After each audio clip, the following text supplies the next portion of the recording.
उसके बाप का हिंदुस्तान नहीं है, ये हिंदुस्तान हमारा भी है।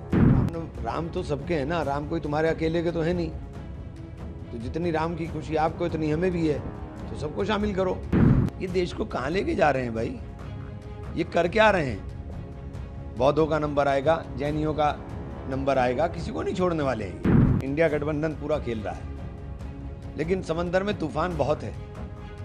मैं तो इतनी बात कहूंगा कि समंदर में तूफान बहुत है और लहर के थपेड़े जो है कोई छोटी किश्ती के सवारों को बचा नहीं पाएगी। छाती ठोक करके ट्रंप से दोस्ती थी, ट्रंप ने छाती ठोक कर ही टैक्स लगा दिया। देश का काला कानून है और ये पूरी तरीके से संविधान के ऊपर हमला है। ये जिस तरीके से ये कानून बनाया गया है वो लोकतंत्र के लिए बेहतर नहीं है। एक बहुत बड़ी आबादी का आप गला घोट देंगे, ये अच्छी बात नहीं है। बिहार के सिन्हा उन्होंने कहा कि सदन से जो कानून पास हुआ है उसका विरोध करने वाला देशद्रोही होगा, उसे जेल भेज दिया जाएगा। तो इमरजेंसी में तुम जेल गए थे ना, इमरजेंसी तो लगी थी, क्यों विरोध किया था?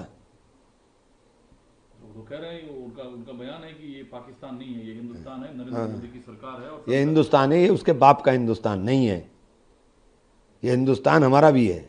बंगाल पुलिस ने प्रतिबंध लगाया था कि रामनवमी का जुलूस नहीं निकाला जाएगा, लेकिन उस आदेश को पलटते हुए कलकत्ता उच्च न्यायालय ने प्रतिबंधों के साथ जुलूस निकालने की इजाजत पश्चिम बंगाल हावड़ा में दिया है। इसके अलावा देश में कुछ नहीं बचा क्या? क्या खुशी के साथ नहीं रामनवमी निकाली जा सकती? क्या पूरे प्रबंधन के साथ रामनवमी की खुशी नहीं निकाली जाएगी? रामनवमी में नफरत की बातें क्यों करते हो जो दूसरे को दिक्कत दे? अरे रामनवमी में दूसरे लोगों को भी शामिल करो ना, तब खूबसूरती लगेगी रामनवमी की भी। तो राम तो सबके हैं ना, राम कोई तुम्हारे अकेले के तो है नहीं। तो जितनी राम की खुशी आपको इतनी हमें भी है, तो सबको शामिल करो। मेरे यहाँ रामनवमी का जुलूस निकलता है, उसके रूट के ऊपर एक भी घर सिंगल घर भी नूरी मस्जिद से शुरू होता है और पूरा निकलते हुए चला जाता है, कोई घर उसके ऊपर हिंदुओं का नहीं है।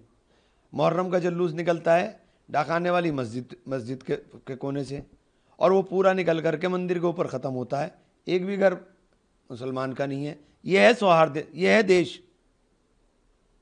उसके सारा कमेटी के रामनवमी के जुलूस में कमेटी के आगे मुसलमान प्रबंधन करते हुए चलते हैं, मुहर्रम के जुलूस के आगे हिंदू प्रबंधन करते हुए चलते हैं। ये हिंदुस्तान क्या बना दिया इन्होंने हमारा।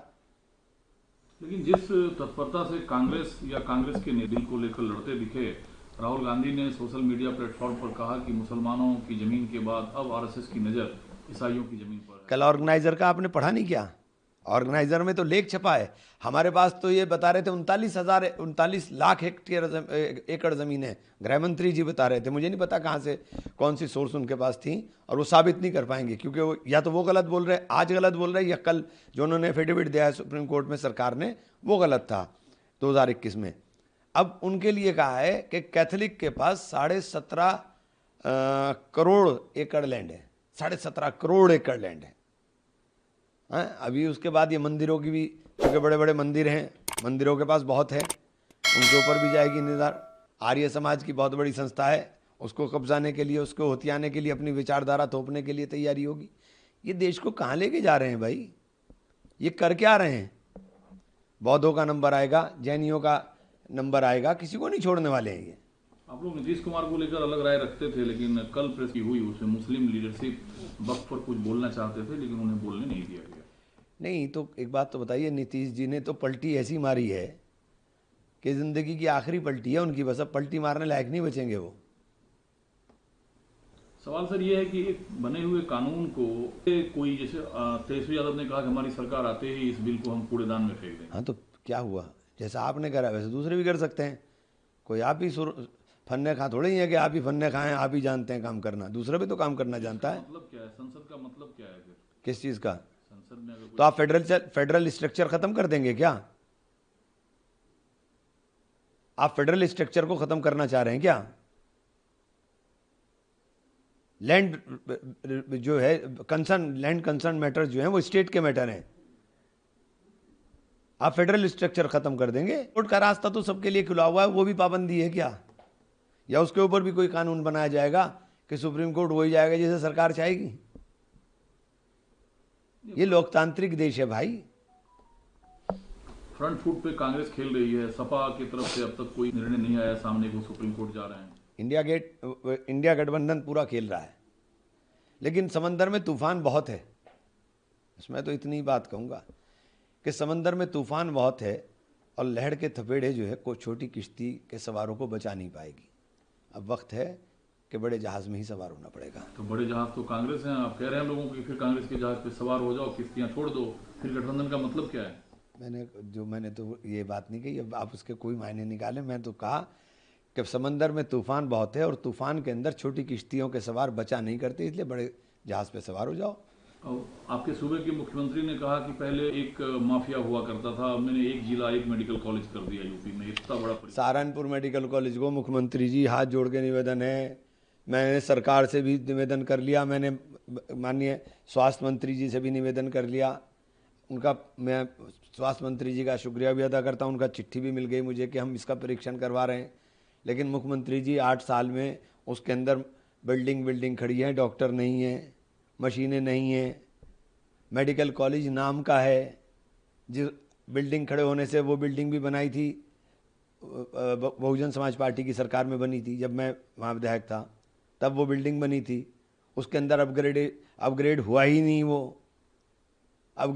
नहीं, वो जब से 15 साल बाद तो अब अनुरक्षण का पैसा मिला उसका, कि उसका अनुरक्षण का पैसा मिल जाए। तो ऐसे मेडिकल कॉलेज का क्या फायदा है जिसके अंदर मेडिकल ही ना हो? क्या संघ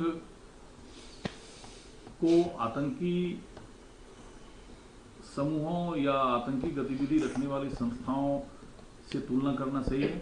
देखिए, मैं संघ के बारे में ये विचार नहीं रखता हूँ। संघ के बारे में मैं ये विचार इसलिए नहीं रखता हूँ कि संघ के लोग जहर तो बोते हैं, लेकिन वो बौद्धिक जहर बोते हैं। नफरत तो बो दी उन्होंने, ये सब उन्हीं की दिखाई दे रही है। निर्मला सीतारमण को लेकर कुछ चीजें चल रही थी सोशल प्लेटफॉर्म पे, उन्होंने खंडन किया और कहा कि 1 लाख करोड़ रुपए 2024 के चुनाव में खर्च हुए हैं। वन नेशन वन इलेक्शन होने से 1.5% जीडीपी भारत की बढ़ जाएगी। इन्हें पता ही कुछ नहीं है। निर्मल नाथ जी तो जो समझ में आता लिख करके आता है वो पढ़ती रहती हैं। ये लोकतंत्र को खत्म करना चाहते हैं क्या? ये चाहते क्या हैं? इनका राज रहे बस, जो अपने मित्रों को बांटना है उनको बांटते रहें, राज अपना करते रहें बस, और इसके अलावा क्या चाहते हैं? देश में चर्चा तो है वन नेशन वन इलेक्शन की। अब ये तो कुछ भी कर सकते हैं ना। अब संख्या बल के आधार पे आप किसी को भी कुछ भी कर दो।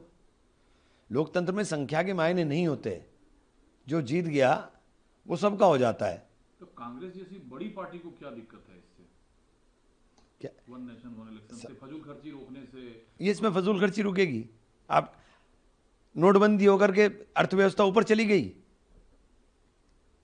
एक काम तो इनका बता दिया जो इन्होंने करा और उसका फायदा देश को हुआ हो। एक काम बता दीजिए, मुझे गिनवा दीजिए। छाती ठोक करके ट्रंप से दोस्ती थी, ट्रंप ने छाती ठोक कर ही टैक्स लगा दिया। एक काम तो बता दीजिए ना जिसके अंदर इनकी किसी काम के अंदर जो इन्होंने बोला वो पूरा हो गया हो। एक काम बता दीजिए। अगर आप ये वीडियो YouTube पर देख रहे हैं तो हमारे चैनल को सब्सक्राइब कर बेल आइकन दबाएं, और Facebook पर देख रहे हैं तो हमारे पेज को लाइक करें। 8 मिलियन प्लस सब्सक्राइबर, आपके इस भरोसे के लिए बहुत धन्यवाद।